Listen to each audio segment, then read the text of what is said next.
السلام علیکم دوستو، خوش آمدید ہمارے چینل پر۔ آج کی ہماری کہانی کا موضوع ہے جادوئی دنیا۔ ایک زمانے میں سرسبز و شاداب جنگل کے دل میں جانوروں کی ایک متنوع برادری رہتی تھی۔ اس جادوئی دائرے میں تمام اشکال اور سائز کے جانور ہم آہنگی کے ساتھ رہتے تھے۔ ہر ایک ماحولیاتی نظام کے نازک توازن میں حصہ ڈالتا ہے۔ اس جادوئی سرزمین کے مرکز میں عظیم بلوط کا درخت تھا، جو ایک بہت بڑا دیو تھا جو تمام مخلوقات کے لیے ملاقات کی جگہ کا کام کرتا تھا۔ ہر ماہ اس کی وسیع و عریض شاخوں کے تحت ایک عظیم الشان اجتماع منعقد کیا جاتا تھا، جہاں ہر نوع کے نمائندے اکٹھے ہو کر اہمیت کے معاملات پر گفتگو کرتے اور اپنی مہم جوئی کی کہانیاں سناتے تھے۔ ایک دن اولیور نامی ایک عقلمند بوڑھا الو اسمبلی میں بڑی خبر لے کر آیا۔ اس نے ایک بڑھتے ہوئے خطرے کے بارے میں بات کی جو ان کے جنگلاتی گھر کے سکون میں خلل ڈال سکتا تھا۔ اس نے ایک بڑھتے ہوئے خطرے کے بارے میں بات کی جو ان کے جنگلاتی گھر کے سکون میں خلل ڈال سکتا تھا۔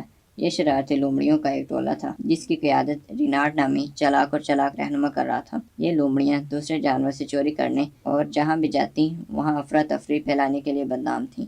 عقلمند کچھوؤں سے لے کر تیز ہرن اور چیٹی گلہری تک کے جانوروں پر مشتمل اسمبلی جانتی تھی کہ انہیں اپنے پرامن طرز زندگی کی حفاظت کے لیے متحد ہونا پڑے گا۔ انہوں نے سفیروں کے ایک گروپ کو مقرر کرنے کا فیصلہ کیا جن میں سے ہر ایک مختلف انواع کی نمائندگی کرتا ہے، تلاش پر جانے اور رینارڈ اور ان کے پریشان کن پیک کا مقابلہ کرنے کے لیے۔ منتخب سفیروں میں فیونا نیڈر خرگوش، گلبرٹ عقلمند کچھوا اور لونا تیز ہرن تھے۔ ایک ساتھ وہ اپنے گھروں اور تجربات کی کہانیاں بانٹتے ہوئے گھنے جھاڑیوں میں گھومتے اور بڑبڑاتے ہوئے ندیوں کو عبور کرتے ہوئے جب وہ شرارتی لومڑیوں کے علاقے کے قریب پہنچے تو انہیں چیلنجوں اور رکاوٹوں کا سامنا کرنا پڑا جنہوں نے ان کے اتحاد کا امتحان لیا۔ گلبرٹ کی دانشمندی، فیونا کی بہادری اور لونا کی رفتار انمول اثاثہ ثابت ہوئی۔ راستے میں انہوں نے دیگر مخلوقات سے دوستی کی جو ان کے مقصد میں شامل ہوئے، بشمول محنتی بیورو کا ایک خاندان اور چست گلہریوں کا ایک گروہ۔ آخرکار یہ گروہ لومڑیوں کے علاقے کے کنارے پر پہنچ گیا۔ رینارڈ نے ان کی موجودگی کے بارے میں خبردار کیا، ایک چالاک مسکراہٹ کے ساتھ سفیروں کا سامنا کیا۔ تاہم